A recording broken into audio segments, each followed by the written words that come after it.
The young woman knelt in the snow, gently tending to the wounded man beneath the warm Christmas lights, her gloves trembling as if the cold had settled inside her bones. She leaned closer to him, shielding his face from the wind with her shoulder, and for a moment the world around them seemed to fade into a blur of falling white. The city had that strange December hush where everything feels both holy and abandoned at once, and as Lena pressed a clean pad to the cut on the man's forehead, she felt a knot tighten in her stomach. His breathing was shallow, uneven, like someone struggling to stay tethered to a world that had already let go of him. She whispered, "You're okay. I'm with you." Not sure if he could hear, but needing to say it anyway. Cars rolled by without slowing, their tires whispering over snow-packed pavement, and holiday music drifted from a distant storefront as if from another universe entirely. People passed them, coats pulled tight, grocery bags swinging, eyes fixed anywhere but the young woman in the red jacket, kneeling with desperate care beside a stranger. Lena felt the absence of human warmth like a physical weight, and she wondered why compassion always seemed to thin out in the cold. She checked his pulse again, counting, praying, anchoring herself to the numbers, because numbers didn't panic the way people did. A faint rise and fall of his chest told her he was still fighting. Then the sound she'd been dreading cut through the snowfall, the rumble and hiss of the last bus pulling into the stop just a few yards away. Lena's heart lurched toward it instinctively, as though the bus were a final lifeline, trailing away from the life she had built so carefully, so painfully, over the last 3 years. She could imagine the scene already, herself running, breathless, slipping on the ice, waving wildly at the driver who would probably close the doors anyway. Her supervisor's voice echoed like a cruel litany in her memory. "One more absence, Lena, and you are out of the program." Out of the program, out of the scholarship, out of the future she had been clawing toward through night shifts, borrowed textbooks, and prayers whispered over microwave dinners. But when she looked down at the man again, his eyelids fluttering weakly, she knew with a terrible aching certainty that some decisions carved themselves into you instantly. Her feet stayed where they were, frozen not by the cold, but by something far heavier, something like responsibility or faith, or maybe just the kind of stubborn heart that refuses to leave someone behind. The bus doors clapped shut, and its headlights swept past her as it pulled away, the glow reflecting off the snowflakes like a farewell no one asked for. She didn't look back. The sound alone was enough to tell her that whatever chance she'd had was already gone. The ambulance took longer than she expected, long enough for the cold to seep into her knees through her jeans and for the doubt to start creeping in around the edges. What if she had misread the situation? What if she wasn't doing enough? What if, in trying to save one life, she had just quietly doomed her own? The questions curled through her mind, sharp and merciless, but each time she considered them, she found herself adjusting the man's coat again, brushing snow from his eyelashes or cupping his jaw gently to keep him from sinking sideways. Fear could wait. He couldn't. When the ambulance finally arrived, red lights flashing against the Christmas decorations like a warning dressed up as a celebration, Lena felt a wave of relief so sudden it almost made her dizzy. Paramedics rushed in with practiced calm, lifting him onto the stretcher with movements that looked choreographed by years of repetition. They asked her a few questions: how long he'd been unconscious, what symptoms she'd noticed, whether he'd said anything.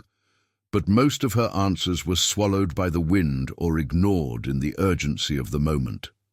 As they loaded him inside, she stepped back, suddenly aware of how small she felt in the swirl of snow and noise. The doors closed with a heavy slam, and the ambulance sped away, leaving behind a trail of red light that quickly faded into the winter night. The quiet that followed was heavier than before, thick enough to make her chest tighten. The street seemed emptier now, as though something vital had been carried away with the stretcher, something she couldn't name but felt she had lost. She wrapped her arms around herself, feeling the sting of cold replace the adrenaline that had kept her moving, and she stood there until the last echo of sirens dissolved. She finally began the long walk toward the hospital, though she knew it no longer mattered. Snow crunched under her shoes in a slow, steady rhythm, like a metronome counting down the beats of a future slipping through her fingers. Her red coat, once warm and bright, now felt like a borrowed costume that belonged to some braver version of herself. She rehearsed what she might say once she arrived, how she might explain, justify, beg, but every sentence she formed collapsed under the weight of her own certainty. They wouldn't believe her, and even if they did, they wouldn't care. The city lights blurred through the falling snow, and somewhere in the distance someone laughed, the sound echoing faintly like a reminder of a holiday she no longer felt part of. Lena tucked her chin into her scarf, feeling the hollowness settle deeper in her chest. She thought of the man's face, pale under the streetlights, the way his lashes trembled, the soft rise of his chest as she held him steady. She wondered if he would make it. She wondered if he would ever know what choosing him had cost her. By the time she reached the hospital entrance, her hands were numb, her hair damp with melting snow, and her heart caught in that fragile space between hope and resignation. She paused for a moment under the cold glow of the doorway, breathing in the sterile scent she once associated with possibility. Tonight it smelled different, sharper, colder, almost like judgment itself. She squared her shoulders, telling herself she would face whatever awaited her. And as she stepped inside, she couldn't shake the haunting thought that lingered like a shadow behind her. Sometimes the right choice is the one that ruins you first. That quiet, unfinished truth followed her down the hallway, and something deep inside her knew this night wasn't done with her yet.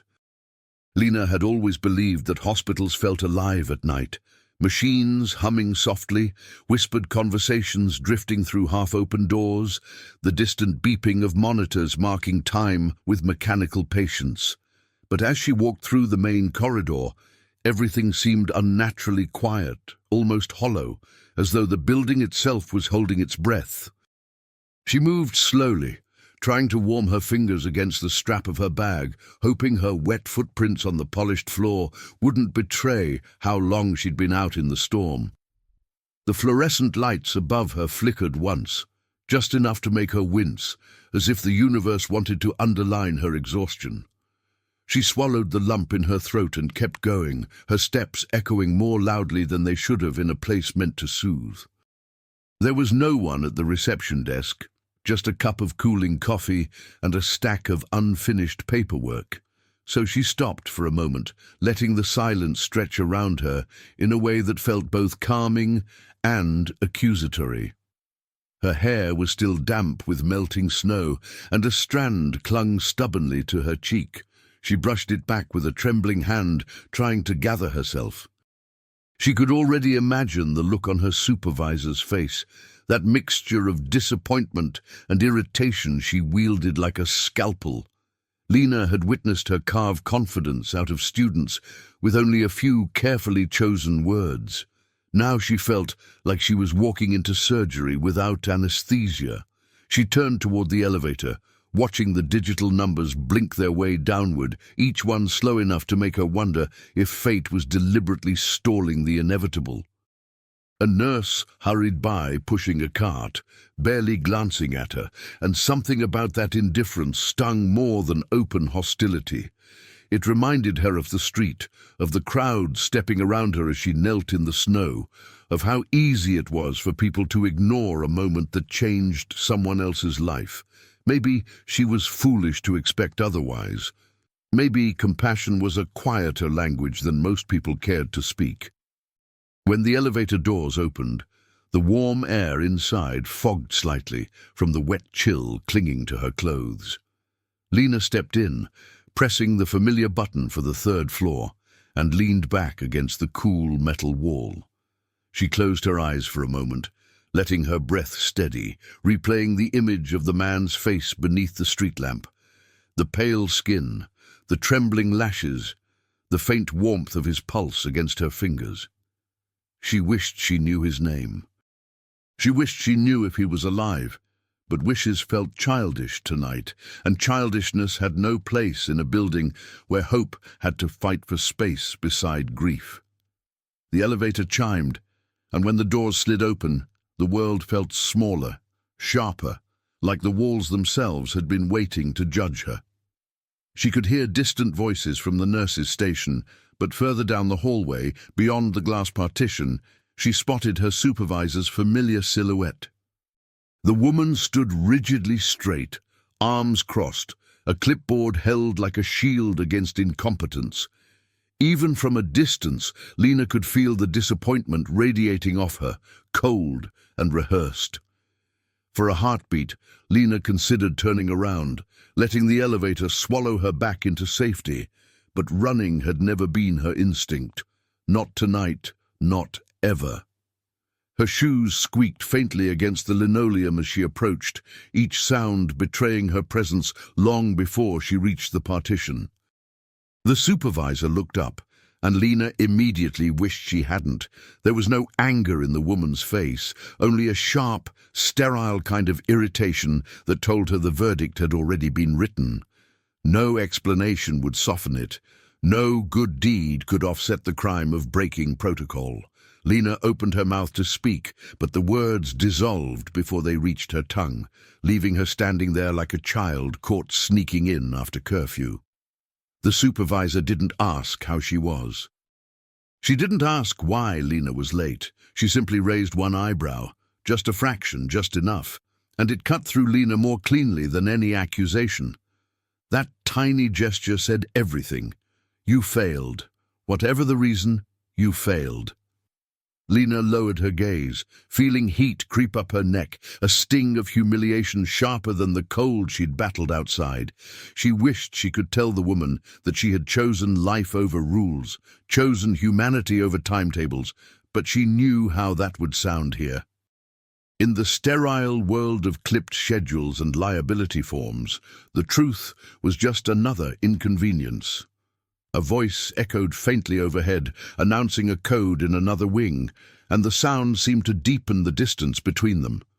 Lena forced herself to breathe evenly, to stand straight, to remember that even if she was about to lose everything she had fought for, she had made her choice with her heart open. The silence between her and the supervisor stretched long enough to hurt, a quiet that felt strangely personal, almost intimate in its cruelty. Lena wondered briefly whether anyone here had ever knelt in the snow for a stranger, whether anyone else had ever lost something for kindness. And just as she gathered the courage to speak, to say something, anything that might close the widening gap, the supervisor drew in a slow breath and lifted her clipboard, as if preparing for a blow that had been scheduled long before Lena arrived. The fluorescent lights buzzed overhead, flickering once more, and for the first time that night, Lena felt truly afraid, not of punishment, not of failure, but of the suffocating clarity that sometimes doing the right thing meant standing alone in a cold hallway with no one willing to understand. What she didn't know, what she couldn't possibly know, was that somewhere else in the city, someone was waking up, someone whose first thought would be of her, and that the silence pressing in around her was only the pause before her world began to shift. Lena had always found a strange comfort in small spaces, the kind that held warmth the way cupped hands hold a flame. And as she pushed open the door to her tiny rented room later that night, a familiar hush greeted her. It wasn't much. Just a single bed pressed against the wall, a desk she'd found on a sidewalk with one crooked leg, and a narrow window that framed nothing more inspiring than the neighboring fire escape. But it was hers. For a moment she just stood there, watching the shadows ripple across the floor as the wind brushed against the glass, and she felt that ache in her chest return with a quieter, deeper weight. This room had been her sanctuary, her launching pad, her place to rehearse the life she hoped to earn. Tonight, it felt like the last warm pocket of a world that was slowly closing its hands around her. She hung her red coat on the back of the chair, letting the melted snow drip into a small towel she kept on the floor for winter days like this. Her textbooks lay stacked neatly beside her bed, thick volumes of anatomy, pharmacology, emergency care, each one bought second-hand, pages worn soft by years of someone else's late-night studying before they became hers. She touched the top of the stack, tracing the faded lines on the spine, remembering how proud she had been the first time she'd carried them home in a box. She had felt like she held a future inside cardboard walls. Now she wondered if that future was still alive, or if it had already slipped away somewhere unspoken, like a breath lost in winter air. She sat on the edge of the bed, the springs creaking softly under her weight, and leaned forward with her elbows on her knees, letting her hair fall around her face. It was strange how the mind reached instinctively for memories when reality grew too sharp, as though the heart tried to soften blows by cushioning them in gentler times. She thought of her first day in the city, stepping off the bus with a duffel bag and a pocketful of fear disguised as ambition. She remembered the landlady of this old building, a tiny woman with silver braids and eyes that saw everything, who had handed her the keys and whispered, "Dreams need shelter too, dear." Lena smiled faintly at the memory, though the smile trembled. She wondered if the woman had known, even then, how fragile she was beneath the determination. Her gaze drifted to the small corkboard above her desk, where she had pinned snapshots of her journey, a picture of her mother, taken before Lena left for school, a wrinkled acceptance letter she'd kept as proof she'd actually made it, a note in her own handwriting that said, "One day you will save someone who matters." She had written it during a long night of studying, half delirious from lack of sleep, believing the phrase would push her through the exhaustion. Tonight, it felt like a terrible omen, as though the universe had taken her too literally. She pressed her fingers to the note, the paper soft from being touched too many times, and she wondered what her younger self would think of the choice she had made. Pride? Fear? Or that quiet, stubborn certainty that kindness never ruins you, even when it feels like it might? Her phone buzzed once on the bed beside her, a notification lighting up the dim room, but she didn't reach for it. She already knew what it would say. She had seen her supervisor's expression in the hallway, had recognized that look, the one that belonged to someone who believed rules were the backbone of the world, and that breaking them was a sin no amount of good intention could cleanse. Lena felt her throat tighten again, that strange burn that comes with knowing you can justify yourself forever and still never be heard.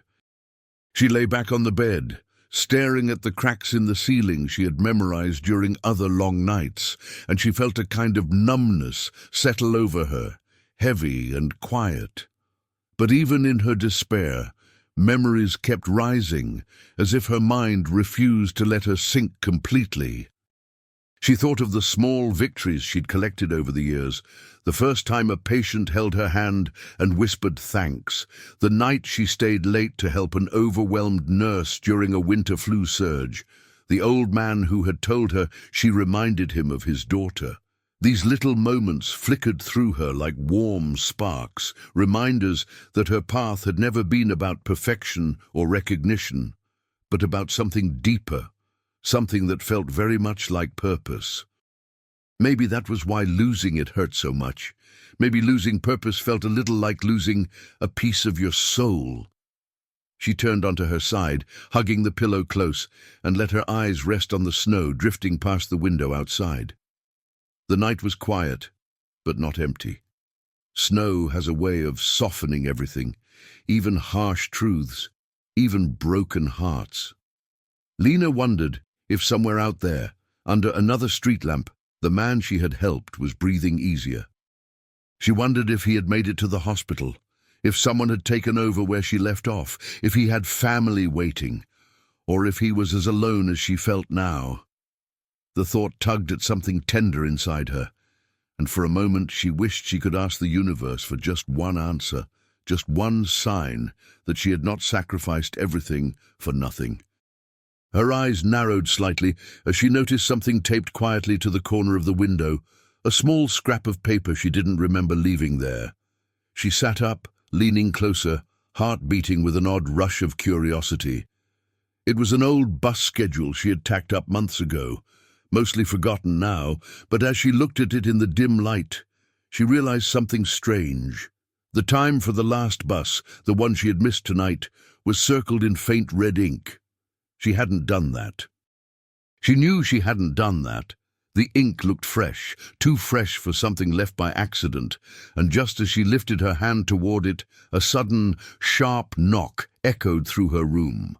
A sound so unexpected, so deliberate, that it froze her breath in her chest and made her heart stumble once, violently, before racing forward again. The knock came again, 3 firm, measured taps that didn't sound like a neighbor asking for sugar or the landlady checking on a leak. Lena sat perfectly still on the edge of the bed, pulse thudding in her ears, the room suddenly too small to hold the weight of her breath. For a moment she wondered if she had imagined it, if exhaustion had finally slipped into hallucination. But then the doorknob rattled softly, as though whoever stood outside had all the patience in the world, and none at all.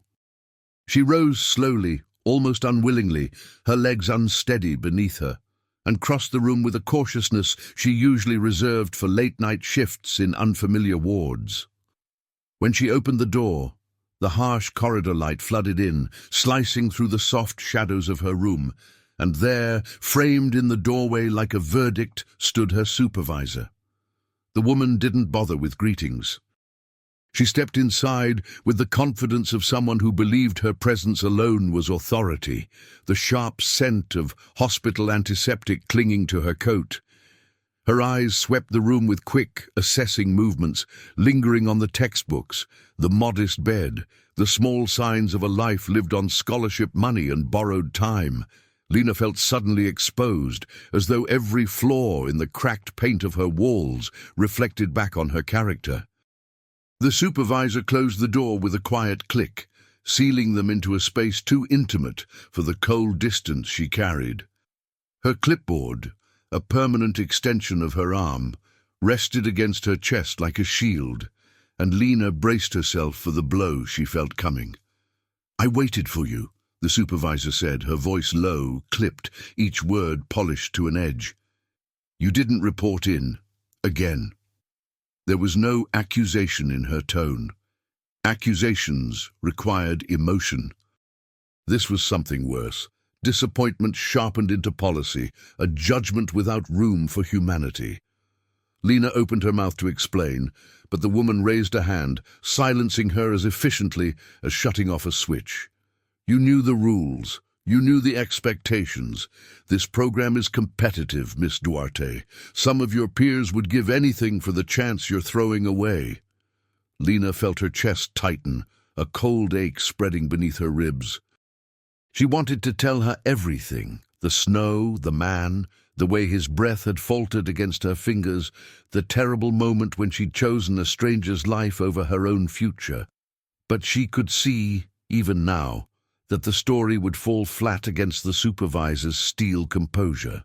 Rules didn't bend for compassion. Rules bent for no one. The woman's gaze narrowed with clinical precision, as though examining a tumor that needed removing. "You've shown poor reliability, poor judgment, and a lack of respect for protocol. This is not a charity, Miss Duarte. It's a hospital." The words stung, not because they were shouted, they weren't, but because they were delivered with such cool certainty, stripped of any belief that a student might ever have a reason worth listening to. Lena swallowed hard, her voice trembling as she finally managed, "I saved someone. He was dying. I couldn't just—" But her supervisor's expression didn't shift. If anything, it hardened. You abandoned your responsibility, she said calmly. That is the fact that matters. The supervisor snapped the clipboard open with a finality that made Lena's heart sink. Papers rustled, a sound that suddenly felt catastrophic.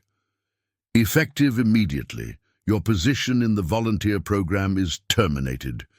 Your scholarship will be reviewed for eligibility, though I doubt the board will find leniency in such circumstances. She paused, letting the silence stretch, savoring the impact. I will file the full report tonight. A strange ringing filled Lena's ears. She steadied herself against the foot of the bed, the room tilting slightly as if bowing under the weight of the words. The supervisor watched her without sympathy, without even irritation now. It was over. The decision had been made long before she knocked on the door. Lena felt something deep inside her crack. Not loudly, not dramatically, but in a quiet, devastating way, like ice splitting beneath fresh snow.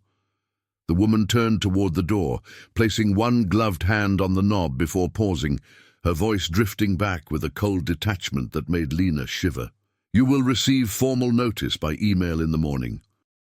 She opened the door a few inches, then added, And Miss Duarte, next time you feel compelled to play hero, remember that actions have consequences. She stepped into the hallway and closed the door behind her with a soft click that felt louder than any slam. Lena stood in the silence, staring at the narrow strip of wood separating her from the world that had just rejected her. The room seemed to inhale and hold its breath, waiting for her to break. She didn't, not yet. She simply lowered herself onto the bed, numb, listening to the distant hum of the old building's heating system, the muffled footsteps of neighbors heading in for the night. But beneath that numbness, beneath the exhaustion and fear, something small and fierce flickered, raw, fragile, but alive. She wasn't sure what it was. Anger, maybe, or grief, or the first glimmer of a fight she didn't know she still had in her.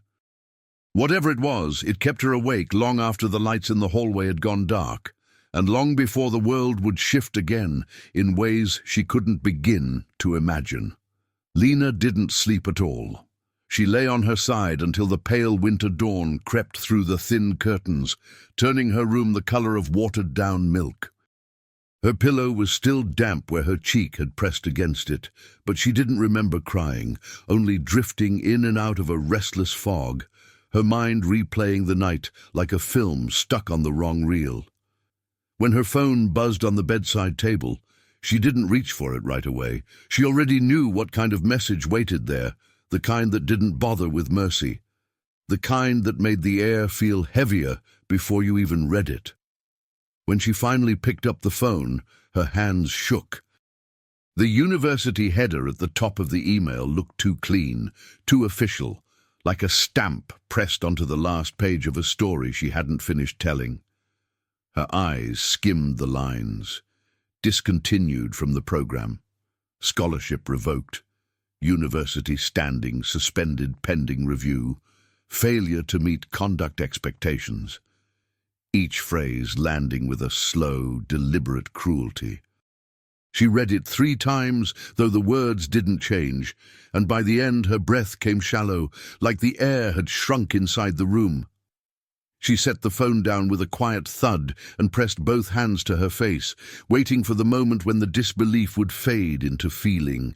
But grief came soft this time, not loud, settling over her like the snow that had filled the streets the night before. She stood on unsteady legs and crossed the room, needing movement, needing something to anchor her. At the mirror above the sink, she barely recognized the girl looking back. Frosty hair strands clinging to her face, eyes rimmed red, skin pale with exhaustion. She stared for a long moment, trying to find the version of herself who believed in the bright future she'd chased here, the future she had held onto with both hands. Now she felt like she was standing in the shell of someone else's life, surrounded by pieces she wasn't sure she could rebuild. She splashed cold water on her face, but it only made her shiver harder. Her backpack sat beside the door, still half-zipped from the night before, a few index cards sticking out like a tongue mocking her. She sat on the floor beside it, running her fingers over the worn fabric, remembering how proud she'd been when she bought it at the start of her first semester. It had been a symbol then, a sign that she belonged here, that she had carved her place through hard work and faith. She unzipped it slowly, revealing the neatly organized pockets, the pens she always carried, the folded-up schedule she'd printed for the winter rotation. It all looked so hopeful, so unaware. She wondered how she would tell her mother. She wondered if she even could. The loneliness hit her suddenly, sharp as a needle. She wrapped her arms around her knees, pulling them close, her breath trembling. Being far from home had never frightened her until now. Now the distance felt like an ocean, wide and merciless. She imagined calling her mother, imagined hearing her voice on the other end of the line, warm and trembling with concern. But Lena couldn't bear the thought of saying the words out loud. I lost everything. She feared her voice would break in a way she couldn't repair. The building was waking up around her. Pipes groaned in the walls, doors opened and shut, heels clicked down the hallway as neighbors hurried off to work. Life moved on as though nothing significant had happened, as though the world had not shifted beneath her feet. She felt oddly invisible in that moment, like someone pressed between the pages of a book that no one was reading. She closed her eyes and breathed deeply, hoping the stillness would steady her, but it only made her more aware of the hollow ache where her future used to be. A soft streak of sunlight crept across the floor, warming her ankle, and for a moment the room didn't feel so cold. She leaned her head against the edge of the bed, letting the warmth settle quietly on her skin. She thought again about the man she had helped, his pulse beneath her fingers, the way his breath had trembled in the cold. She had no idea who he was, whether he had survived, whether he had anyone watching over him. She wondered, just for a moment, if he was lying somewhere in a hospital bed with no memory of her at all. The thought was strangely grounding. If nothing else, she had done something good, something true, something human, but the world rarely rewarded quiet acts of humanity. She knew that now. The truth sat heavy in her chest, a truth she wasn't ready to accept but couldn't ignore. Kindness had cost her more than she'd expected, and yet even in her grief, she didn't regret the choice. Not fully, not in the way regret usually settles like poison. Her heart still insisted she had done the right thing. As she sat in the growing morning light, her phone buzzed again, this time with a softer tone, a notification from a number she didn't recognize. She stared at it for a long moment, hesitating, afraid of more bad news, but when she finally reached for it, something strange flickered across her thoughts, a small tug of intuition she couldn't explain. Because before she even touched the screen, she had the sudden, eerie feeling that her story wasn't ending here at all, but beginning. For a long moment, Lena simply stared at the unknown number glowing on her phone screen, the digits unfamiliar yet oddly unsettling, as if they carried a presence she could feel through the glass. She didn't open the message right away. Instead, she let the phone slip from her fingers onto the bed, while she stayed on the floor, knees drawn tight to her chest, listening to the steady thrum of her own heartbeat. The room smelled faintly of cold air and laundry soap, a small, ordinary comfort that did nothing to soften the ache unraveling inside her.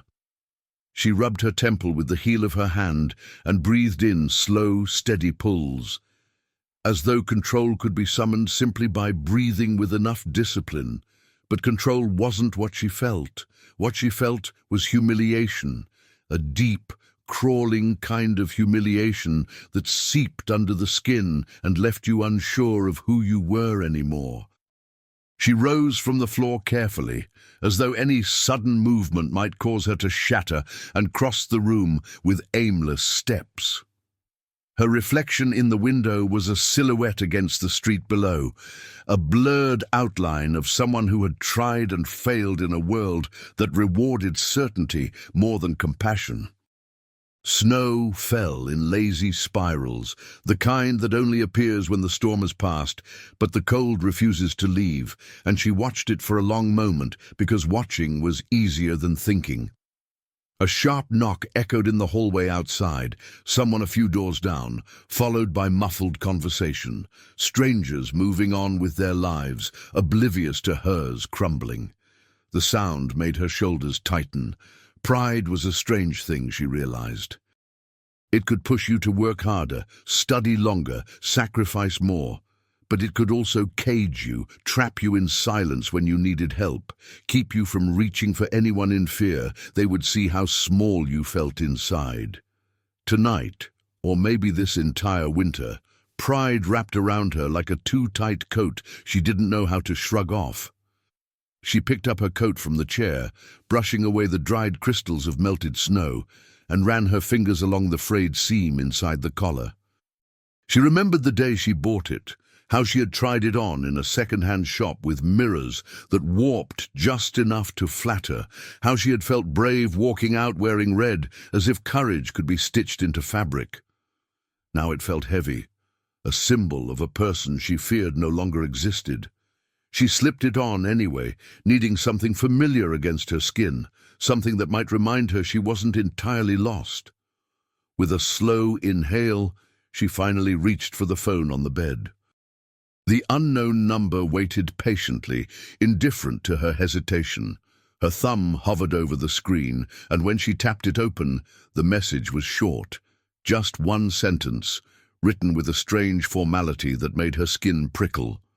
Miss Duarte, please do not leave your residence today. Someone will come for you. No signature, no context, no explanation. Her first instinct was fear, sharp, instinctive, cold. She took a step back without meaning to, as though the message itself had pushed her. But beneath the fear, something else flickered too, the faintest thread of anger. She had spent the last 24 hours being judged, dismissed, punished for acting out of compassion, punished for caring when others had turned away. Now someone, some stranger with clipped elegance in their wording, was issuing instructions as though she owed them obedience. Her jaw tightened, a small but steady resistance rising through her chest. She didn't know who had sent that message. She didn't know what "someone will come for you" meant, or whether it was a threat or a warning or something far more complicated. But pride, wounded, aching pride, wouldn't let her shrink this time. She was tired of being acted upon, tired of being the object in someone else's story, tired of being dismissed by authority that never cared enough to listen. She typed back a single word before she could overthink it. Why? The message showed as delivered, then read, but no answer came. Not one word. Outside the window, a gust of wind lifted the snow into restless swirls, dancing like a silent omen across the dimly lit street. Lena stepped closer to the glass, palms pressed lightly against the cold, and let the quiet stretch around her. Her heart beat with a strange blend of fear and defiance, two forces pulling her in opposite directions, yet both making her stand firmer than she had before. Maybe losing everything had carved something new inside her. Maybe pride, when stripped down to its honest core, wasn't arrogance at all, but the courage to say "I'm still here," even when the world tries to erase you. And as the snow drifted heavier, the silence around her thickening into something almost expectant, Lena felt it, that subtle shift in the air, the quiet sense that someone somewhere had already begun to move her story forward. The day slipped by in heavy, muted hours, the kind that seemed stitched together with nothing but stillness. By late afternoon, Lena had stopped pacing her room and surrendered to the silence, sitting on the edge of her bed with her hands folded loosely in her lap. The message on her phone remained unanswered, a single line glowing with quiet menace, or quiet purpose. She still couldn't tell which. Outside, the winter sky dimmed early, the sun surrendering behind thick clouds that made the world look smaller, flatter, as though night had arrived ahead of schedule. It was Christmas Eve, but the usual warmth of the season felt distant, like a memory she couldn't quite pull into focus. She made a cup of tea she didn't drink, letting the steam fog the window as the first lights flickered on across the neighborhood. Families gathered behind curtains, laughter muffled through walls, the faint sounds of carols drifting from somewhere downstairs. All the traditions she used to love, the candles, the soft music, the smell of cinnamon, felt like they belonged to another life entirely. Here, in this dim, narrow room, she sat alone with nothing but the echo of her choices and the weight of consequences she hadn't yet begun to process. She pulled her knees to her chest, resting her chin on them, feeling the room shrink around her like a box closing its lid. The official email from the university arrived at exactly 6:14 p.m. She didn't need to open it to know what it said, but she forced herself to anyway, because pretending ignorance had never protected her before. The wording was even colder than she expected, clinical, procedural, polished with the indifference of bureaucracy. Expulsion from the volunteer program confirmed. Scholarship revoked for breach of conduct. Academic suspension pending further review after holidays. Each sentence felt like a small blade pressed neatly between her ribs. She read it twice, and when she finally set the phone down, her hands were numb in a way the cold couldn't explain. She tried to stand, but her legs trembled. She sank slowly to the floor, pressing her palms flat against the cold wood, as though grounding herself in something real might stop the room from tilting. She had worked so hard, scraped through so many impossibilities, endured nights of homesickness that folded her in half. Sacrificed friendships, comfort, sleep, everything for a chance at a future she believed she could grow into with enough stubborn grace. And now, with one decision made on a snowy sidewalk, she had lost it all. Not metaphorically, not temporarily, entirely. The realization didn't come like a sudden burst of pain, it came like a tide, creeping slow and steady until it reached her chest and stole her breath. She leaned forward, forehead touching her knees, and the tears that finally escaped were quiet, almost apologetic. Tears for the girl she had been, the dream she had held, the life she had imagined unfolding piece by piece like a gentle map. She cried until the sound blurred into the hum of the radiator, until her cheeks burned and her throat ached. She cried the way people do when they've run out of strength, but not out of hope, because hope doesn't vanish, not really, it just hides in quieter places.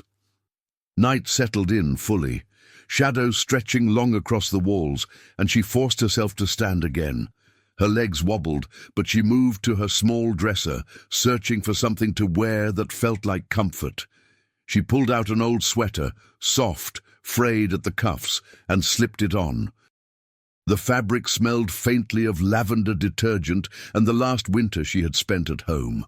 She wrapped her arms around herself, wishing she could shrink into the memory of her mother's embrace, the warmth of a kitchen alive with holiday cooking, the gentle way her mother would whisper, "Good hearts don't break, querida, they bend." But tonight, her heart felt not just bent, it felt splintered. The floorboards creaked overhead as neighbors moved through their evening routines. Someone laughed in the hallway, someone else turned up a festive song that thudded faintly through the wall. Christmas Eve unfolded for everyone else as though the world was still intact. Lena stood in the center of her room, breathing slowly, her soul aching with a loneliness so complete it felt like stepping into a void. She reached for her phone again, not to check messages, but to hold on to something that connected her to the outside world, even if that world didn't want her right now. And that was when she noticed it, a missed call, time-stamped only minutes earlier. The number wasn't saved, but it had the same area code as the mysterious text. She stared at it, heart skipping once, sharply. She hadn't heard it ring. Maybe she had been crying too hard. Maybe she had drifted into that hazy half-silence where sound no longer reached. But the call was real. Someone had tried to reach her, someone who wanted to reach her. Her fingers hovered over the screen for a long, suspended moment. She wasn't sure if she should call back. She wasn't sure if she could bear another blow, another reminder that the world was moving without her. But just as she gathered the courage to tap the number, the phone slipped slightly in her damp hand, and the screen went dark, her reflection staring back faintly in the black glass. In that reflection, tired eyes, trembling breath, a girl standing on the edge of something unknown. She saw it. She wasn't as broken as she felt. But before she could decide what to do, before she could wipe her cheeks or steady her breath, the phone buzzed again. Not a message this time, another call. Same number, persistent, deliberate, impossible to ignore. And suddenly, the quiet certainty washed over her. Whoever was calling was not calling to hurt her. They were calling because everything was about to change. The phone vibrated in her hand like a heartbeat that didn't belong to her, steady and insistent, refusing to be dismissed. For a moment, Lena simply stared at it, fear and exhaustion threading together until she wasn't sure which one made her hands shake more. She let it ring twice, 3 times, until the sound seemed to fill the tiny room with a strange tension, part warning, part invitation. Finally, with a breath that trembled on the way out, she swiped to answer. "Hello?" Her voice came out thin, scraped raw by tears and sleeplessness. But no voice answered. Only silence, thick, deliberate, too full to be accidental. She almost pulled the phone away from her ear when a faint exhale drifted through the line, soft enough to raise goosebumps along her arms. It wasn't threatening.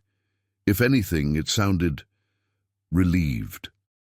As if the person on the other end had been holding their breath until she spoke.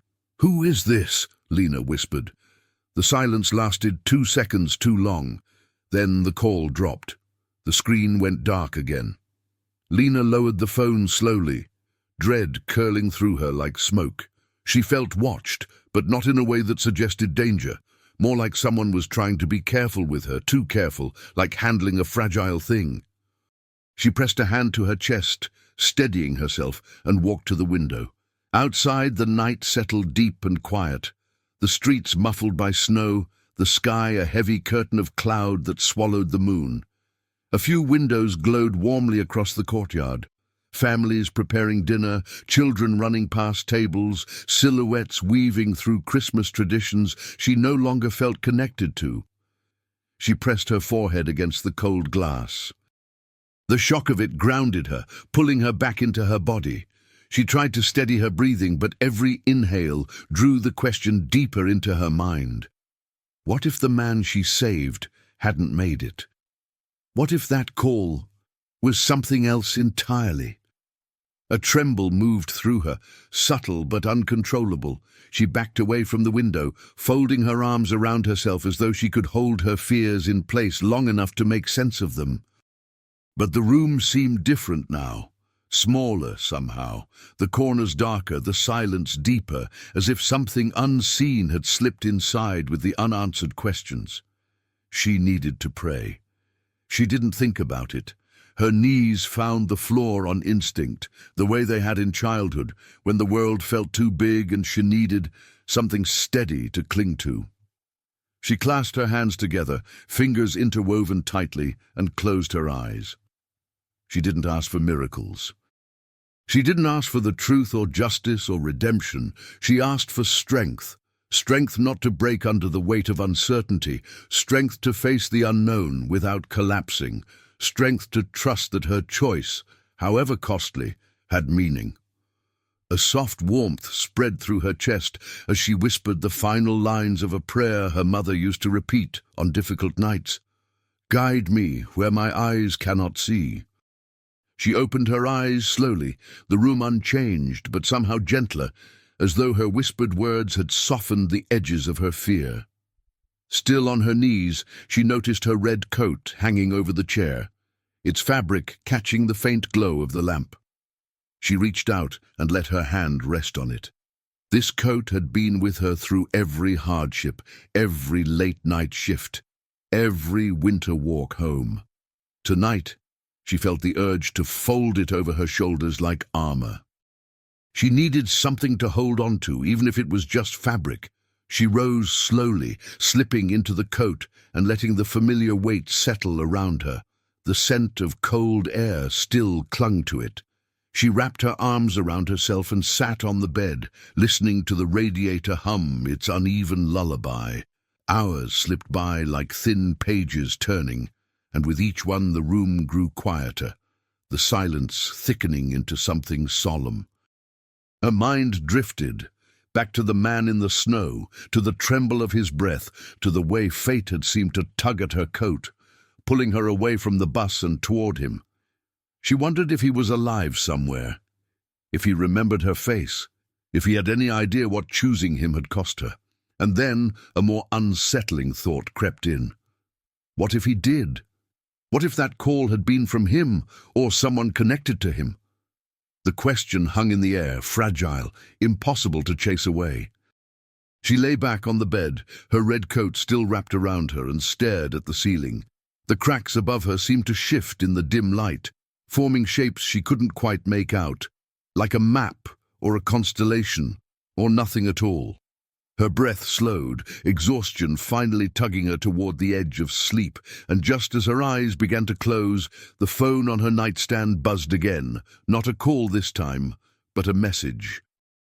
A single vibration that sliced through the silence like a thread being pulled taut. With a trembling hand, she reached for it. One new text, same unknown number, 4 words this time. And they made her sit up so abruptly the bed groaned beneath her weight. He woke up asking you. For a long moment, Lena couldn't breathe. The message glowed on the screen, those 4 simple words pulsing like a heartbeat under her thumb. He woke up asking you. It didn't make sense. It felt impossible, unreal, like a dream that had followed her into the waking world and refused to dissolve. Her hands shook so violently she nearly dropped the phone, and she pressed it against her chest, as if holding it closer would steady the chaos unraveling inside her. She stood slowly, the room tilting just enough to remind her she hadn't slept in almost 2 days. Her pulse quickened, echoing in her ears like distant footsteps approaching through snow. She whispered the words aloud, barely audible, as though afraid they might vanish if she spoke them too loudly. He woke up. Saying it made something deep inside her soften, something she hadn't realized had gone numb. A fragile warmth bloomed in her chest, small but steady, like the first flicker of light in a long night. Her fingers hovered over the screen as she typed a shaky reply. Who is this? Is he okay? Where is he? But before she could send anything, another message arrived. This one longer, clearer, formal. He is stable. He asked for the girl in the red coat who held his head and kept him awake.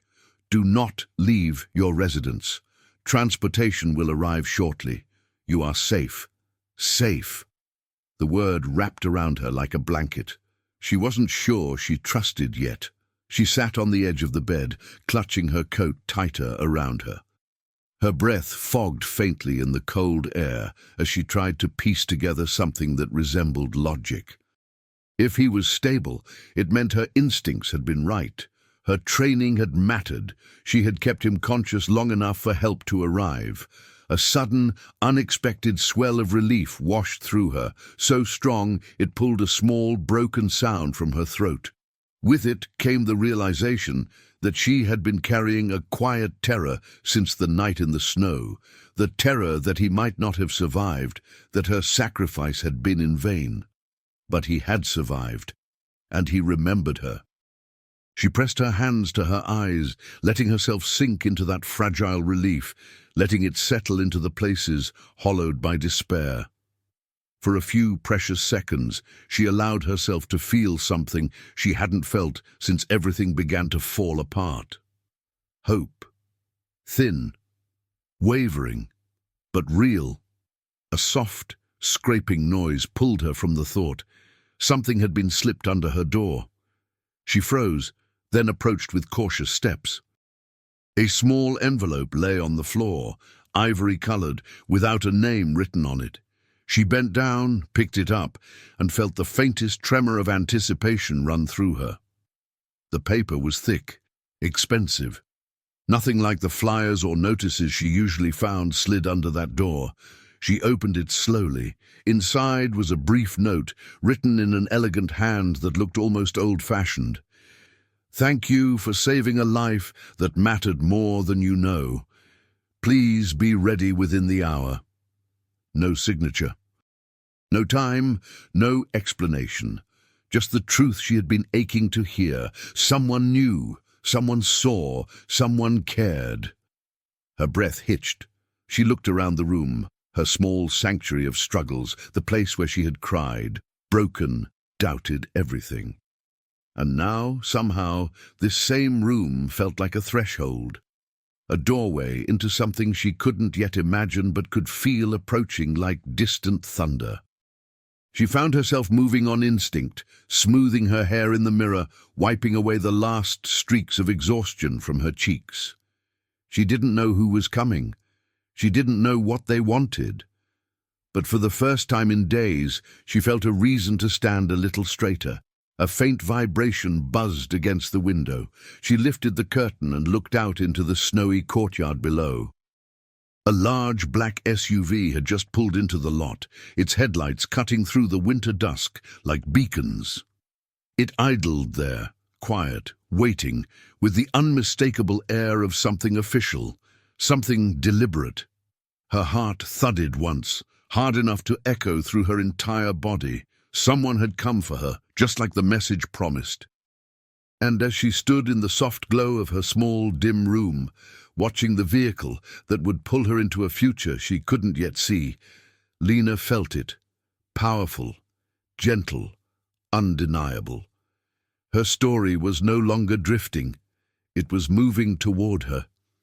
The engine of the black SUV rumbled softly beneath the falling snow, a dark, patient presence in the courtyard that didn't belong to her quiet neighborhood.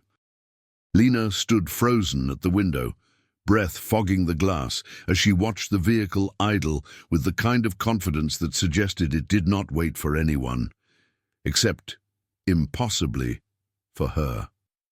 The yellow glow of the street lamp above cast a faint halo over its roof, making the dark paint shimmer like something pulled out of a dream she hadn't dared to imagine. For a moment, she thought about stepping back, letting the curtain fall, pretending she hadn't seen anything at all.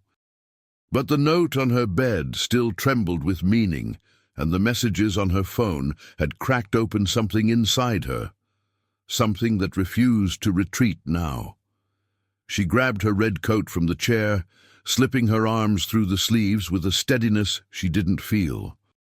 As the familiar weight settled over her shoulders, she thought of the man in the snow, the way his breath had trembled beneath her palm, the way fate had tugged her forward into that moment with a certainty she still did not understand. She pulled on her boots, fingers clumsy with nerves, and stepped into the hallway. The old wooden boards creaked beneath her weight, each sound echoing strangely in the narrow corridor. Her neighbors' doors were shut tight, holiday wreaths hanging cheerfully against the dimness, unaware that something extraordinary was unfolding just a few feet away. As she descended the stairs, she felt the winter air push upward through the gaps in the old windows, cold and sharp enough to make her eyes water. When she opened the front door, the bitterness of the night rushed around her, carrying with it the faint scent of pine and distant chimney smoke. The SUV's door opened just as she stepped onto the porch. A man in a dark coat emerged, tall, broad-shouldered, movements precise. Not threatening, not hurried, just purposeful. His expression was calm, unreadable, softened only by the snow that clung to his hair and shoulders like frost-dusted velvet. He stopped a few steps from her, and for a brief, dizzy moment, she wondered how he knew who she was among all the residents. Then his eyes landed on the red coat. "My name is Callahan," he said, voice low and modulated, the kind of tone that belonged to someone who had spent his life speaking only when necessary. "I'm here on behalf of Mr. Hale." Lena's breath caught. Is he really okay?" Callahan nodded once, a subtle dip of reassurance. "He's alive because of you, and he made it very clear he wants to see you." Another pause, just long enough for her heartbeat to climb into her throat. "Tonight." She opened her mouth, but no sound came. She wasn't ready. She was exhausted, frightened, unsure of anything, except that her life had fallen apart only hours ago.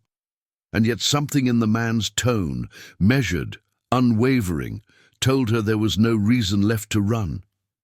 She nodded slowly, her pulse hammering in her wrists, and followed him toward the vehicle. The snow crunched beneath her boots, each step muffled by the thick blanket covering the ground.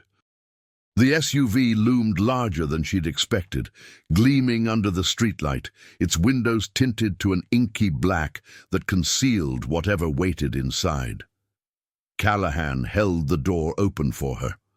Cold air rushed out from the interior, clean, crisp, faintly scented with leather. She hesitated only a heartbeat before climbing in. The door shut behind her with a soft thud. For a moment the vehicle was silent, too silent. Then the driver glanced at her through the rearview mirror, his expression unreadable. "Seatbelt, please." His tone carried the same calm authority as Callahan's. Lena fumbled for the buckle, and the click of the latch felt absurdly loud in the stillness. They pulled out of the courtyard, the tires crunching through the snow. Her building faded behind them, its windows glowing tenderly against the night, as if unaware that she might never return the same person.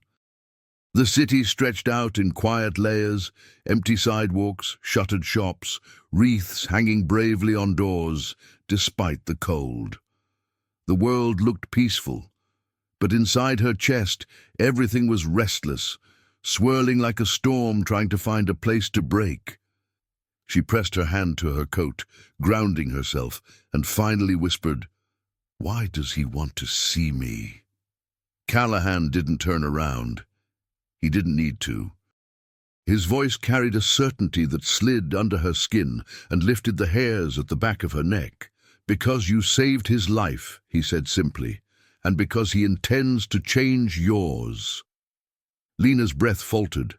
The city lights flickered past the window in long, blurred streaks as the SUV accelerated, heading toward the wealthier district, a place of tall gates and guarded entrances she had only ever passed by on buses.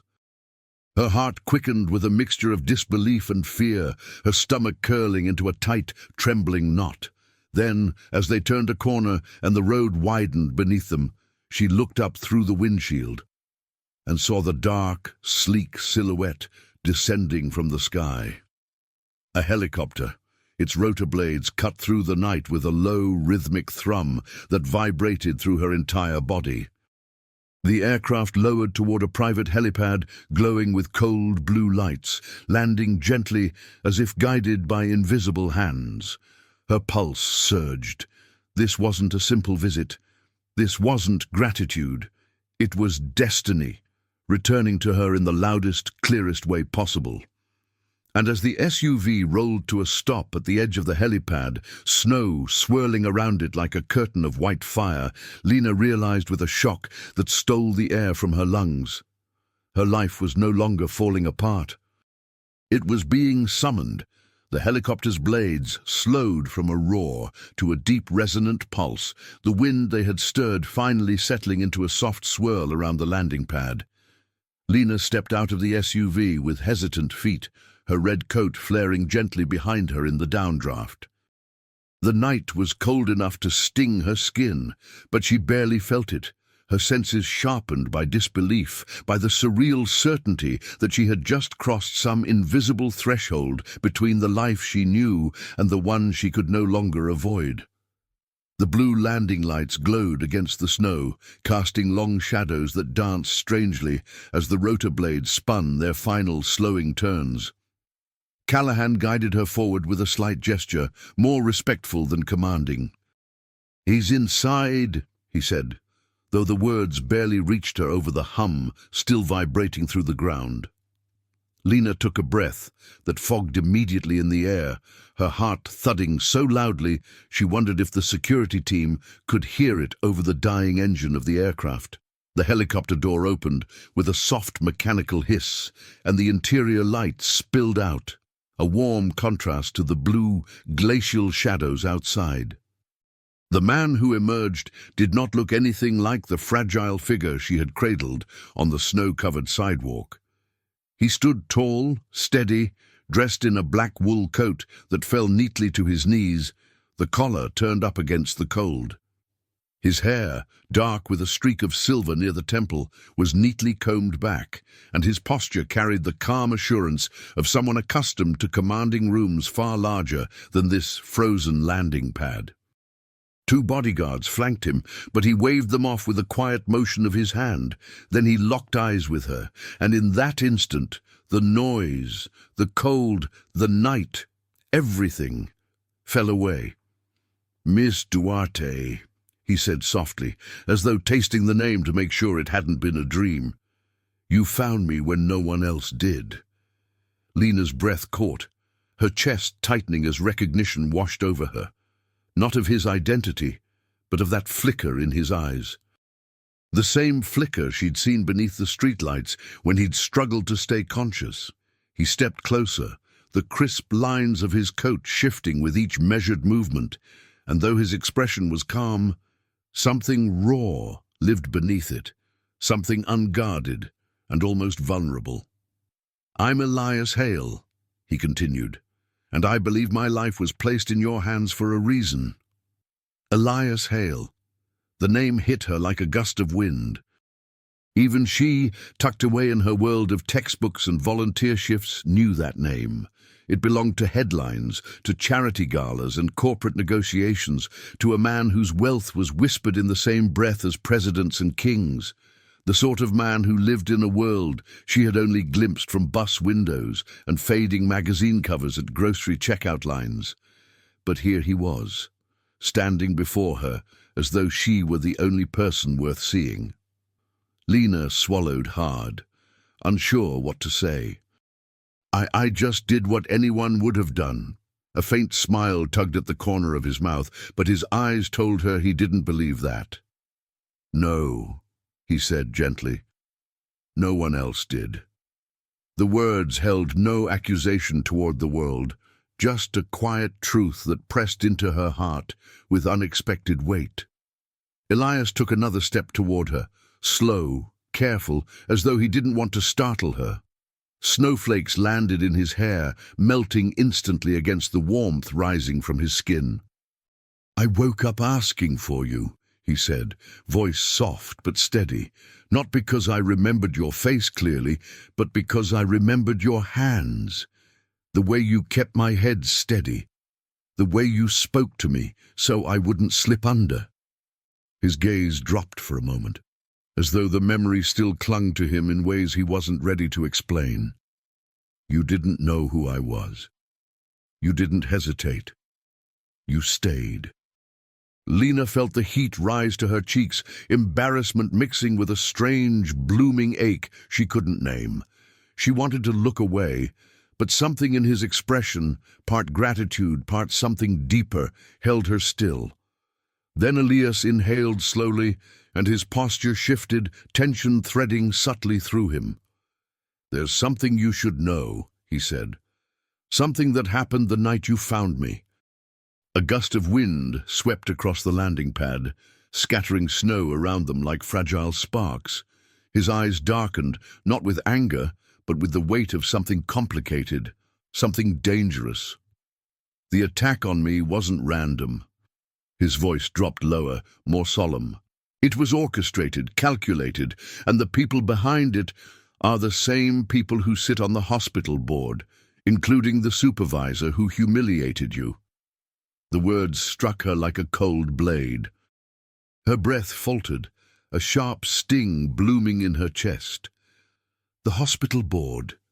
she repeated, voice barely more than air. Ilias nodded. They needed me out of the way. Permanently. And you, Miss Duarte, whether you wanted to be or not, are now part of the reason they failed. Lena's pulse surged. She felt the truth of his words settle into her bones like a sudden heavy gravity.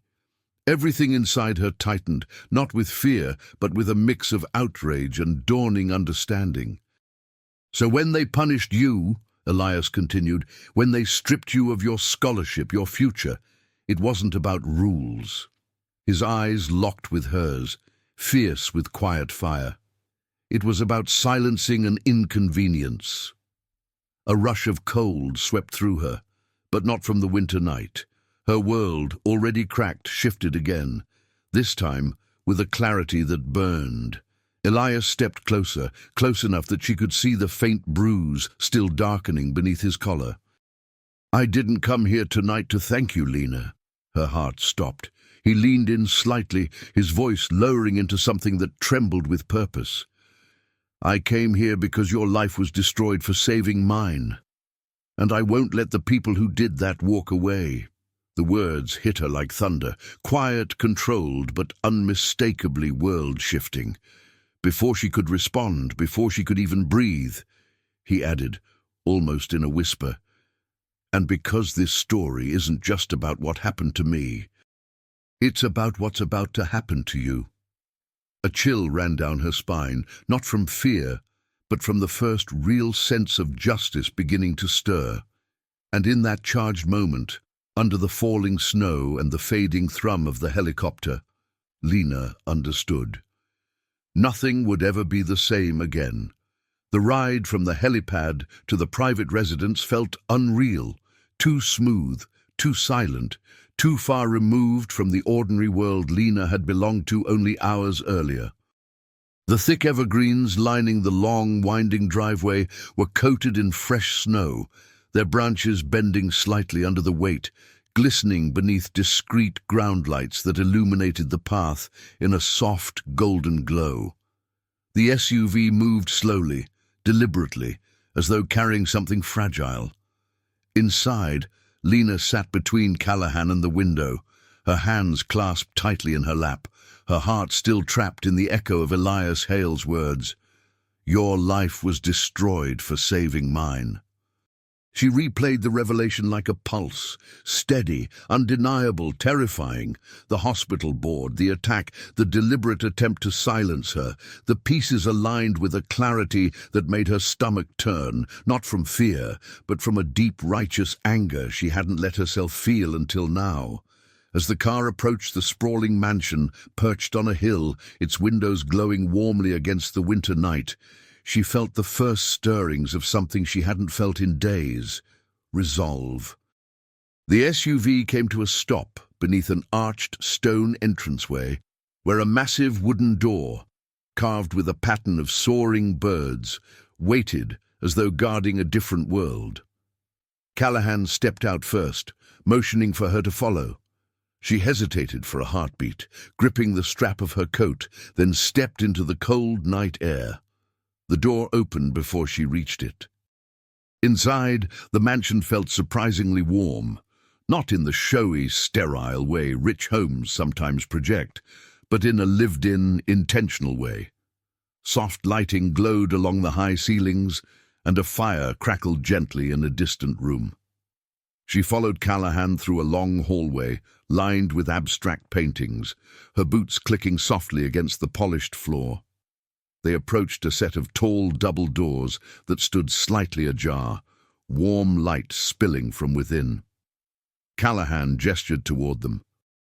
"He's waiting for you." Lena swallowed and stepped inside. Elias Hale stood before a massive window overlooking the snowy grounds, his silhouette dark against the moonlit landscape. He turned as she entered, the tension in his posture easing just slightly, as though her presence steadied something inside him. He gestured to a chair by the fireplace. "Please, sit." She did, though her hands trembled slightly where they rested in her lap. Elias remained standing for a moment, watching the flames dance, as though gathering words that resisted being spoken.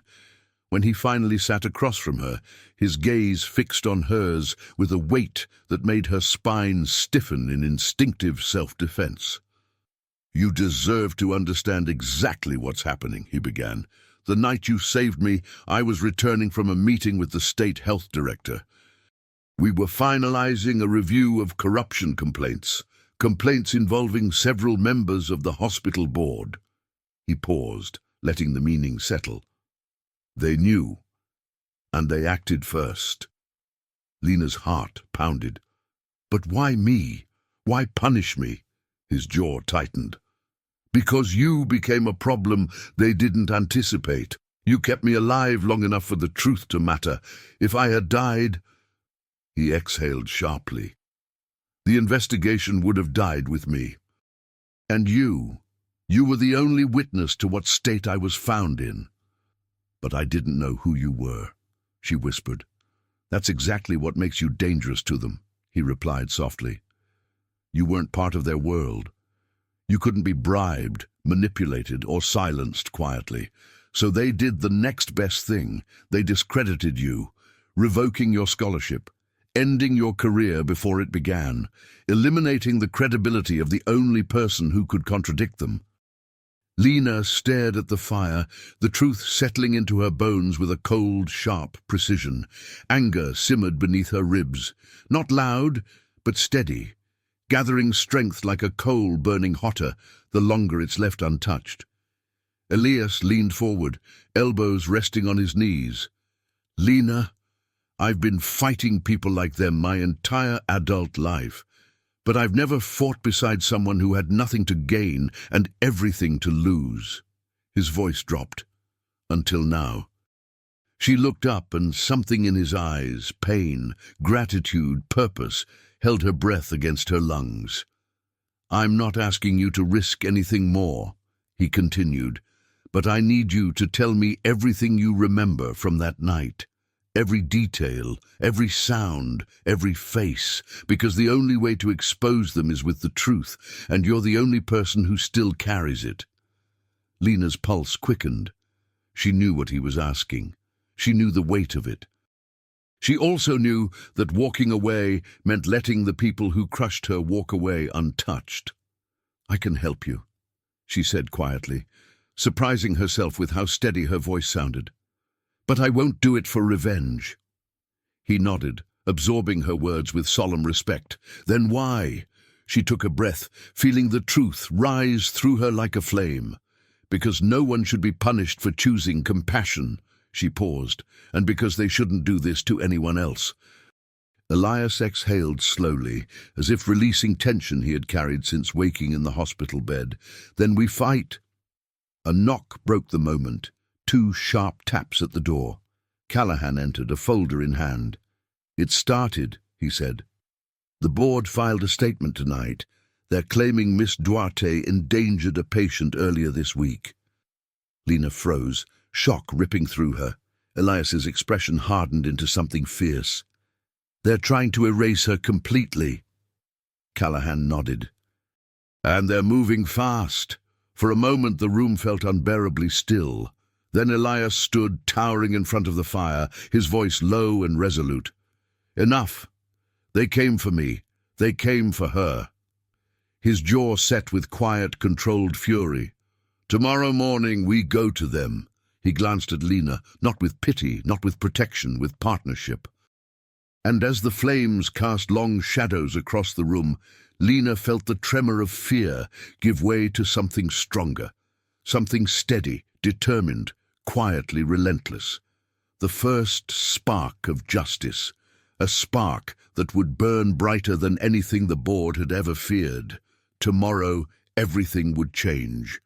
Morning came softly, almost deceptively gentle. A pale gold light filtered across the sprawling estate, melting into the snow-dusted trees beyond the windows. Lena stood in the guest room Elias's staff had prepared for her, simple, warm, with a view of the forest that felt like a world away from her tiny apartment. She dressed slowly, her hands steady, even though her pulse wasn't. Today was the day they would face the board, Today was the day the truth would no longer hide behind cold policies and fabricated reports. Her red coat hung over the chair, freshly cleaned, restored to the brightness it had lost in the storm. She slipped it on like armor. There was something grounding about its weight, the coat that had witnessed everything, her choice, her sacrifice, her fall, and now, maybe, her rise. Downstairs, she found Elias already waiting in the foyer. He looked different in the daylight, less like a titan of industry and more like a man who had touched mortality and hadn't forgotten what it felt like. He offered a small nod of acknowledgement when he saw her, equal parts reassurance and gratitude. Callahan stood behind him, expression unreadable but protective. "Ready?" Elias asked. Lena wasn't, not fully, not emotionally, but she nodded anyway. Sometimes readiness had very little to do with confidence and everything to do with purpose. They stepped outside into the crisp morning, where a gleaming black car waited at the edge of the circular drive. The ride to the hospital was silent, but not tense, more like a collective breath being held. Snow had stopped falling, but the world was still blanketed in white, a strange mix of peace and anticipation. As the building came into view, Lena felt her stomach twist, not with fear this time, but with the heavy electric knowledge that she was walking into the same halls that had cast her out. The moment they stepped through the front doors, everything changed. Heads turned, voices hushed. Even the normally chaotic rhythm of a hospital morning seemed to stutter. People recognized Elias Hale, not because he was merely wealthy or influential, but because his presence carried a gravity that filled the space. He walked beside Lena, not ahead of her, and that small gesture alone spoke volumes. Staff whispered behind hands. Administrators peeked around corners. The air vibrated with curiosity and quiet dread. The boardroom was on the 5th floor. A cluster of executives and directors waited inside, each seated with stiff postures and carefully arranged expressions. Practiced professionalism barely hiding their unease. Lena recognized her former supervisor among them. The woman looked smaller in this room, less imposing, though her eyes still glinted with that familiar cold precision. The board chair cleared his throat. "Mr. Hale, your visit is unexpected." Elias didn't bother sitting. "Cut the courtesy," he said softly, his voice carrying the force of a man who rarely needed to raise it. "You filed false accusations against this young woman." He gestured to Lena, whose breath trembled but didn't falter. "And I want to know why." A ripple of discomfort passed through the room. "Mr. Hale," another board member started, "Miss Duarte violated—" "She saved my life," Elias interrupted. "You attempted to end hers." Silence. Absolute, crushing silence. The supervisor's lips tightened into a thin line, but she said nothing. Elias stepped closer to the table, placing a file down with deliberate calm. "Inside is documentation of the ongoing investigation into several members of this board. Financial discrepancies, back-channel contracts, orchestrated negligence. I was attacked because I planned to expose you." He leaned forward slightly. "And you punished the only witness who could prove I wasn't drunk or unstable when I collapsed in that street." Another whisper rippled across the room. Someone swallowed. Someone else shifted nervously. Lena's heart hammered. Then Elias stepped aside, turning toward her. "Miss Duarte," he said gently, "tell them." She wasn't prepared for that. Not emotionally. But she rose to her feet anyway, trembling only slightly. The faces in front of her were the same faces that had dismissed her, belittled her, exiled her, and she spoke, not with anger, not with drama, but with quiet truth. She told them about the snow, about finding Elias, about the way he couldn't stay awake, the bruises she'd noticed, the signs of a struggle. She told them how she had pressed her gloves against his wound, kept his airway open, kept him conscious, how she had stayed until the ambulance arrived. She described the humiliation in the hospital hallway, the public reprimand, the revocation of the scholarship she had fought so hard to earn. Every word hung in the air like breath before frost. When she finished, the room was silent, except for the faint hum of the overhead lights. No one interrupted her, no one challenged her, because no one could. Elias turned back to the board. "You destroyed her standing. Now you will repair it." The board chair finally spoke, voice thin. "Mr. Hale, we weren't aware of your involvement." "You were aware of your corruption," Elias replied calmly. "That is enough." He handed Callahan a small flash drive. "This contains recordings, documents, testimony, and it will be delivered to the state and federal offices unless you take immediate action today." The board members exchanged panicked glances. The supervisor's face paled. Then, slowly, awkwardly, reluctantly, the chair nodded. "It seems," he said, clearing his throat, "a grievous mistake has been made. Miss Duarte, your scholarship will be reinstated immediately, your suspension lifted, and the reprimand filed against you will be erased from the system." A tremor ran through Lena. Shock, relief, disbelief all tangled into one. She felt tears sting her eyes, but blinked them back, refusing to let these people see her break. Elias stepped closer to her, lowering his voice so only she could hear. "You did that," he said. "Not me." And for the first time since that snowy night, Lena felt it, a shift inside her, quiet but powerful, like a door opening where a wall used to be. The break in her spirit had stopped widening. Something was beginning to mend. The hallway outside the boardroom felt warmer than it had when Lena arrived, as though the building itself exhaled along with her. She leaned lightly against the cool wall, letting her senses catch up to everything that had just unfolded. Her pulse still throbbed in her wrists.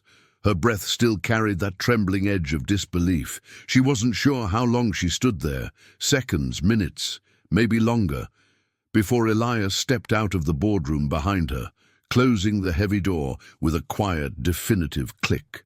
For a moment he didn't speak. He simply stood beside her, hands in the pockets of his dark coat, shoulders slightly lowered in a way she hadn't seen before, like even he needed a moment to absorb the aftermath. His presence wasn't overwhelming or commanding now. It was simply human. A man who'd brushed up against death and chosen to stand beside the woman who saved him. "You did something extraordinary today," he said at last, his voice carrying a gentler timbre than it had the night before. "Most people never get to see justice unfold in front of them. Fewer still get to be the reason for it." Lena shook her head, letting out a shaky breath. "I didn't feel brave. I felt terrified." "That," Elias replied, "is exactly why it was bravery." The elevator dinged softly at the end of the hallway, but neither moved toward it. Instead, they stood in a pocket of stillness that somehow felt suspended from time. Nurses moved in the distance. The PA system announced a transport request. Life at the hospital resumed its rhythm as if nothing momentous had taken place inside that boardroom. But Lena felt different, lighter in the chest, steadier in the breath. Something inside her had shifted into alignment, like a bone that had been broken without her realizing it and had finally been set correctly. They walked slowly toward the elevator together. Elias's gait was careful, a reminder that he wasn't fully healed, though he carried himself with the quiet strength of someone determined not to show weakness. When the elevator doors opened, he motioned for her to step in first, and once inside, the silence between them softened. "You didn't deserve what they did to you," he said. "None of it." Lena looked down at her gloved hands, the same pair she'd worn that night. The edges were still faintly stained, no matter how thoroughly she'd scrubbed them. "I kept telling myself that if I had taken that bus, none of this would have happened." Elias turned toward her, his expression softened by the warm glow of the elevator lights. And if you had taken that bus, I would be dead. As the words landed gently but firmly, settling into the space between them, she drew in a slow breath, the truth of it filling her with a quiet ache, an ache not of regret, but of recognition. The elevator doors opened into the main lobby. As they stepped out, a nurse passing by paused, her eyes widening slightly when she recognized Elias. Lena instinctively tensed, expecting questions or whispers, but the nurse did something unexpected. She gave Lena a small, grateful smile. A real one. Then she continued on her way. A soft warmth blossomed in Lena's chest. They exited the hospital through a side entrance, avoiding the growing crowd near the front doors. As they crossed the thick blanket of snow toward the waiting car, Elias said something she didn't expect. "You know," he murmured, "my father used to say that the world breaks people in two ways, loudly or quietly. Loud breaks make warriors, quiet breaks make healers." He paused, turning to look at her. "You're both." The words stole the last of her breath. She didn't know how to respond, not without her voice cracking, so she simply nodded, blinking the sting from her eyes. The ride back to his estate was quiet, but not heavy. More like two people traveling through the aftermath of a storm, watching the first signs of calm settle over the horizon. Snow draped the city in soft curves. Lights flickered warmly in windows. Somewhere in the distance, church bells chimed the hour, each note drifting across the winter air like a gentle benediction. When they arrived, Elias walked with her toward the terrace behind the house, a place overlooking the valley below. The snow-covered landscape stretched endlessly, a pale, serene canvas glowing beneath the soft afternoon sun. Frost sparkled across tree branches. The world felt clean, still, forgiving. Lena wrapped her arms around herself, not from cold, but from the enormity of everything she'd carried and everything she had finally set down. Elias stood beside her, close enough for her to feel the quiet warmth radiating through his coat. "You didn't just survive what they did to you," he said. "You transformed it." She exhaled slowly, watching her breath curl into the air. "I didn't do it alone." "No," he said softly. "You didn't." She lifted her gaze to the sky, pale blue, streaked with thin white clouds, and felt something loosen inside her. A knot unraveling, a wound closing, a future unfreezing. Snowflakes drifted gently from above, melting against her cheeks like blessings. Lena closed her eyes. For the first time since the night in the snow, she felt whole again. But standing beside Elias, beneath the quiet winter sky, she sensed something else too, delicate, unspoken, beginning to stir. Not just healing. A possibility, a tenderness still waiting for its name. And as the snow continued to fall in soft, forgiving whispers, she understood that her story was not just mending, it was opening. Winter sunlight poured softly across the valley, painting the snow in gentle shades of gold. Lena stood at the edge of the hill behind Elias's estate, her red coat glowing against the pale morning. The cold breeze brushed her cheeks, but it felt different now, less like a burden and more like a reminder that the world, even in its harshest seasons, could still be gentle. She closed her eyes for a moment, letting the quiet of the landscape settle into her bones. She had walked through something heavy, something sharp-edged and frightening, and come out on the other side, not unscarred, but undeniably stronger. The hospital's corridors no longer held the bite of humiliation. Her scholarship had been reinstated, her record cleared, her future restored. But more than all of that, she carried a kind of peace she'd never known before, a deeper understanding of herself and of the strange, winding paths that lead people to one another. Behind her, the terrace door opened with a soft click. Elias stepped outside, his coat wrapped loosely around him, the cold reddening the tips of his ears. He moved more carefully now, still healing, but every day he seemed steadier, more himself. He approached her slowly, pausing beside her with a quiet presence that warmed more than the sun. "The board issued their public apology," he said lightly. "Callahan forwarded it this morning." She smiled faintly. "Did they actually say the word sorry?" "Not in a way any normal person would," he chuckled. "But legally, yes." A small laugh escaped her, warming the air between them. She looked out across the snow-dusted valley again, letting the silence settle comfortably. Elias watched her for a long moment, his expression softened by something deeper than gratitude, something he himself seemed unsure how to name. "You changed my life," he said quietly. Lena shook her head. "You changed mine." Elias didn't argue, though the truth of her words reflected in his eyes like a quiet confession. They stood that way for a while, two people bound not by circumstance anymore, but by the strange, unspoken thread that had woven itself between them from the moment she knelt in the snow. And yet neither of them rushed to define it. Healing, Lena had learned, didn't need to be hurried. Some things were meant to unfold slowly, like winter thawing into spring. She took one last look at the valley below before turning toward the house. The world felt wide again, full of possibility she hadn't dared hold on to before. She knew hardships would still come.